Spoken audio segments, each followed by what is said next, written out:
उत्तर प्रदेश में वक्फ संपत्तियों को लेकर एक नया विवाद सामने आया है।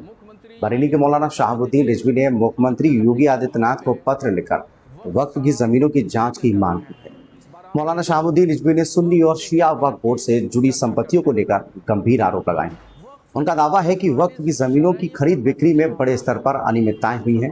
उन्होंने आरोप लगाए हैं कि पिछली समाजवादी पार्टी सरकार के कार्यकाल में वक्फ संपत्तियों के लेन देन में नियमों की अनदेखी की गई और पूरे मामले की जांच होना चाहिए। सवाल सिर्फ जमीन का नहीं है, सवाल है उन संपत्तियों का जिनकी कीमत करोड़ों में बताई जा रही है। देखिए, मुख्यमंत्री योगी आदित्यनाथ जी आजकल अपनी सभाओं में वक्फ का जिक्र कर रहे हैं। बराबर वो वक्फ के करप्शन की चर्चा करते हैं।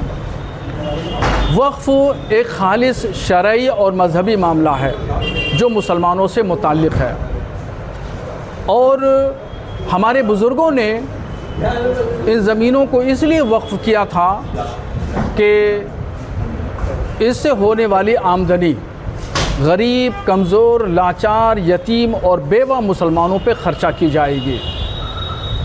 मगर ऐसा न हो करके इससे होने वाली आमदनी अपने ज़ाती मकसद में ख़र्चा की जाने लगी।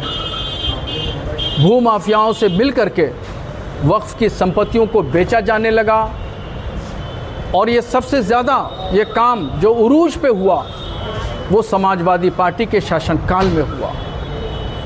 मुलायम सिंह यादव 3 बार मुख्यमंत्री रहे, अखिलेश यादव 1 बार मुख्यमंत्री रहे, और इस सभी दौर में आज़म खां अल्पसंख्यक और वक्फ मंत्री रहे।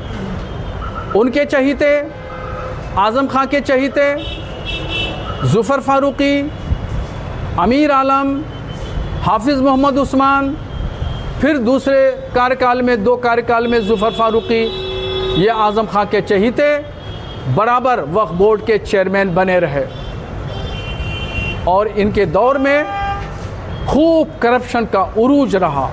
इसलिए मैंने मुख्यमंत्री योगी आदित्यनाथ जी को ये पत्र लिख करके मैंने मांग की है कि पूरे समाजवादी पार्टी के शासनकाल में वक्फ बोर्ड की द्वारा जो वक्फ की संपत्तियों को बर्बाद किया गया, खुर्दबुद किया गया, भूमाफियों के हाथों बेचा गया, उसकी जांच कराई जाए। अगर सही तरीके से इसकी जांच हो जाती है तो मैं आपको दावे से कहता हूं कि लोग राम मंदिर की चंदा चोरी भूल जाएंगे। वहां लाखों और करोड़ों में चंदे की चोरी हुई है, मगर वक्फ बोर्ड में करोड़ों नहीं, अरबों और खरबों की चोरी सामने नजर आएगी, और दूध का दूध और पानी का पानी हो जाएगा।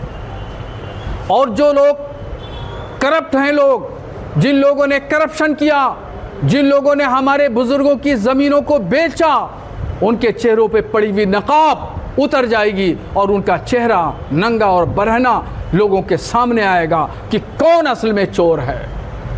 तो इसलिए मैंने ये मुख्यमंत्री जी को पत्र लिख करके मांग की है, और मीडिया के माध्यम से भी मुख्यमंत्री जी से मांग करता हूं कि इस पर जल्द कार्रवाई करें।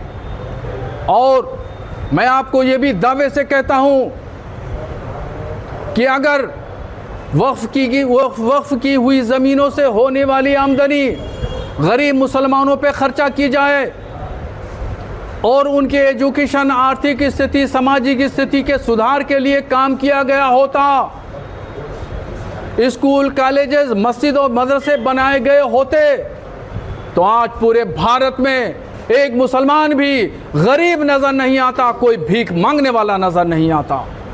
मगर क्या किया जाए, इन इख्तिदार परस्तों का, इन करप्ट लोगों का, कि जिन्होंने हमारे बुज़ुर्गों की ज़मीनों को बर्बाद कर दिया, बेच करके रख दिया। आपको क्या लगता है?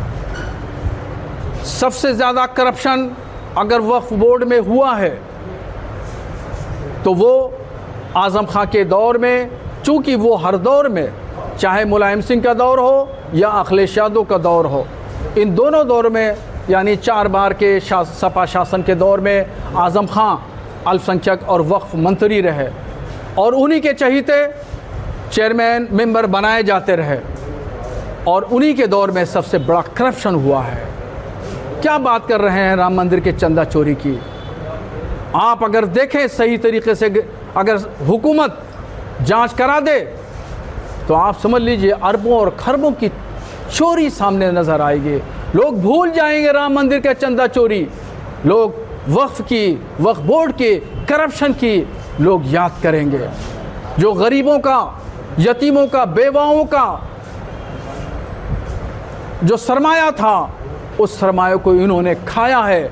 और जो लोग वक्फ बोर्ड की यानी वक्फ संशोधन बिल की जो मुखालफत कर रहे हैं, असल मुखालफत की वजह यह है कि उन्हीं लोगों ने, विरोध करने वाले लोगों के मकान 5 स्टार की शक्ल में उनके घर बने हुए हैं, उन्होंने शॉपिंग कम्प्लेक्स बना रखा है और उन्होंने शादी हाल बना रखे हैं, और सारी आमदनी उनकी पॉकेट में जाती है, किसी गरीब मुसलमान की जेब में नहीं जाती, किसी को 2 रोटी नहीं खिलाते।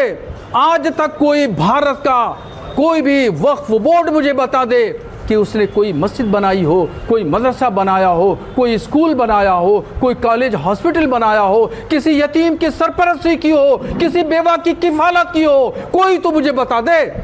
ये बोर्ड के लोग सबसे बड़े चोर हैं।